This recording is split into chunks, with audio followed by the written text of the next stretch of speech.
అదో దయ్యాల ఆలయం. అక్కడికి వెళ్ళాలంటే వణుకు పుట్టాల్సిందే. దయ్యాలకు కేర్ ఆఫ్ అడ్రస్ ఈ ఆలయం. ఆ గుడిలో అడుగు పెడితే కాళ్ళు చేతులు వణికిపోతాయి. గుడి గంట మోగితే గుండె దడ పెరుగుతుంది. గుడంతా ఒకటే అరుపులు కేకలు, పూనకంతో ఊగిపోయే జనాలు ఆ ఆలయంలో నిత్యకృత్యం. అసలు ఆ గుడి ప్రాంగణంలో అడుగు పెడితేనే ఓ వైవిధ్యమైన వాతావరణం కనిపిస్తుంది. ఎటు చూసినా భయంకరమైన అరుపులు, ఆర్తనాదాలు, కేకలు. ఇలా ఒక్కటేమిటి, గుడి మొత్తం నిత్య భయంకరణ వాతావరణం కనిపిస్తుంది. అలాగని ఆ గుడికి భక్తులు రారంటే పొరబడినట్లే. నిత్యం ఆ గుడికి వేలాది మంది భక్తులు వస్తుంటారు. వారితో గుడి ప్రాంగణం అంతా సందడిగా ఉంటుంది.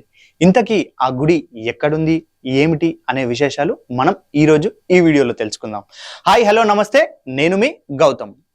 రాజస్థాన్లోని దౌసా జిల్లాలో ఉన్న ఈ ప్రసిద్ధి ఆలయం మెహందీపూర్ బాలాజీ దేవాలయం. ఈ ఆలయమే మనం చెప్పుకునే భయానక వాతావరణం కలిగినది. అయితే పేరులో బాలాజీ అని ఉంది కదా అని దీనిని వెంకటేశ్వర స్వామి ఆలయం అని అనుకుంటే మీరు పొరబడినట్లే. ఇది వెంకటేశ్వర స్వామి ఆలయం కాదు, ఇదో హనుమంతుని ఆలయం. అయితే ఇక్కడ ఈ ఆలయంలో హనుమంతుడి విగ్రహం మాత్రం ఇతర ఆలయాల మళ్ళీ కాకుండా కొంచెం భిన్నంగా ఉంటుంది. ఈ ఆలయంలో హనుమంతుడి విగ్రహం బాలుడు రూపంలో ఉంటుంది. ఈ విగ్రహం ఛాతి మధ్యలో రంధ్రం ఉంది. ఆ రంధ్రం నుంచి నిరంతరం నీరు కారుతూ ఉంటుంది. స్వామివారి విగ్రహం పెద్ద పెద్ద కళ్ళతో కోపంగా చూస్తున్నట్లుగా ఉంటుంది. ఈ విగ్రహాన్ని చూడగానే దయ్యాలు పారిపోతాయని ఇక్కడికి వచ్చిన భక్తులు విశ్వాసంగా చెబుతుంటారు. ఆ కారణంగానే రోజు వేలాది మంది భక్తులు దేశ విదేశీ నుంచి వచ్చి దర్శించుకుంటారు. ఈ స్వామిని దర్శించుకున్న తర్వాత వారం రోజుల పాటు గుడ్లు, మాంసం, మద్యం, వెల్లుల్లి, ఉల్లిపాయలు వంటివి మానుకోవాలని చెబుతారు. శరీరంపై వేడి నీరు పోయడం, పైకప్పుకు వేలాడదీయడం, తలను గోడకు కొట్టడం, శరీరాన్ని తాళ్లతో కట్టడం వంటి దృశ్యాలు ఇక్కడ సర్వసాధారణం. అయితే ఆ దుష్ట శక్తులను వదిలించడానికి సాక్షాత్తు ఆంజనేయ స్వామి స్వయంగా భూత వైద్యం చేసి ఆశ్చర్యకరమైన దృశ్యాలు ఇక్కడ కనిపిస్తాయి. ఈ విషయం మీద పై దేశ విదేశాలకు చెందిన శాస్త్రవేత్తలు అనేక పరిశోధనలు చేశారు. కానీ ఎవరికి దాని వెనుక రహస్యం అంటుపట్టలేదు. అలాగే దయ్యం పట్టి వింతగా ప్రవర్తించే వ్యక్తులు ఇక్కడికి ఈ గుడికి రాగానే సాధారణ స్థితికి చేరుకుంటారు.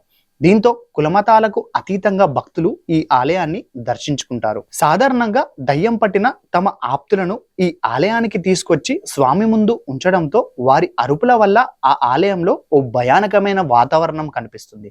ఆ కారణంగానే సాధారణ భక్తులు ఈ ఆలయాన్ని సందర్శించుకోవాలంటే హడలిపోతారు.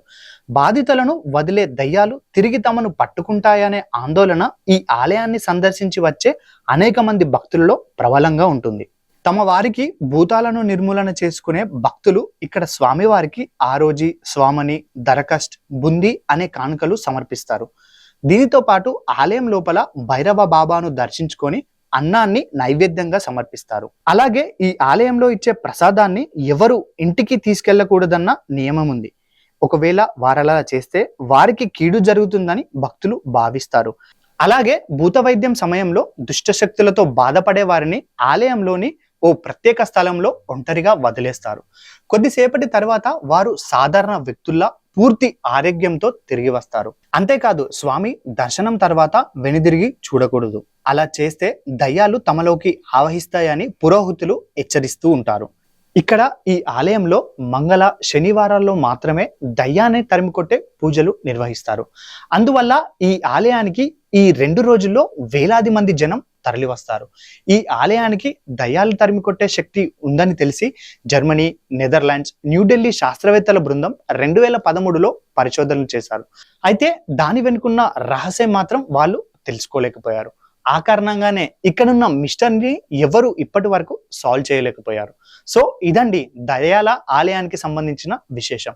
Thanks for watching the video. Signing off. నేను మీ గౌతమ్. వీడియో నచ్చితే లైక్, షేర్ అండ్ కమెంట్ కూడా చేయండి. సబ్స్క్రైబ్ మర్చిపోకండి.